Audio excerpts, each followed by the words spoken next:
ढेंकानाल जिला भुवन थाना 53 नंबर जातीय राजपथर जमुनाकुट गाँ निकटरू जड़े गंजेई माफिया को गुड़ाई गुड़ाई धरी अबकारी पुलिस आउ ता निकटरू 20 किलोग्राम गंजेई गोटे कार और 3टी मोबाइल फोन जबत करी तांकु गिरफ करा जायछि। गिरफ गंजेई माफिया जनक बौद्ध मनमुंडा थाना अंचल रत्नाकर कंर होइथिबा बेले से निज कार जुगे गंजेई धरी भुवन को जाउथिले। एही समय रे कौनसी सूत्ररू खबर पाई कामाख्यानगर अबकारी टीम तांकु माड़ी बसीथिला। तबे डेप्यूटी सुपरिटेंडेंट सावन कुमार भोलंक नेतृत्व रे एक 9 जणिया टीम एही रेड रे शामिल होइथिले। सेपटे जबत गंजेईर मूल्य प्राय 2 लाख टंका होइथिबा बेले कार और मोबाइल को मिसाई मोट 6 लाख टंकार सामग्री जबत करा जायछि। हाँ से आमर एक्चुअली गोटे इनफॉरमेशन थिला कि गोटे गाड़ी आसुची धला गाड़ी गोटे तादरे गंजेई किछि अछि आ से भुवन को जो पूर्व केस रे भी हेतिला तो सही केस रु आमे जानिथिलु कि भुवन को किछि बड़ बड़ माने आछंती गोटे at a time 50 KGs 20 KGs माने बड़ धरण गंजेई चालान होचे पडु। तो आम पाके जेहेतु इनफॉरमेशन थिला मु आमर इंस्पेक्टर सब इंस्पेक्टर सब पूरा होल टीम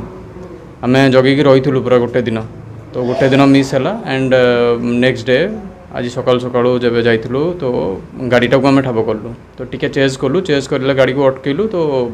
गंजेई बाहरला सेतु 20 केजी असुतले कोडी चालान होतला कोन किंदा से फुलबाणी बौद्ध एरिया रु आसुचे से तो एठी भुवन को दउची बाकी भुवन रे एठू चालान होची बाकी जगह को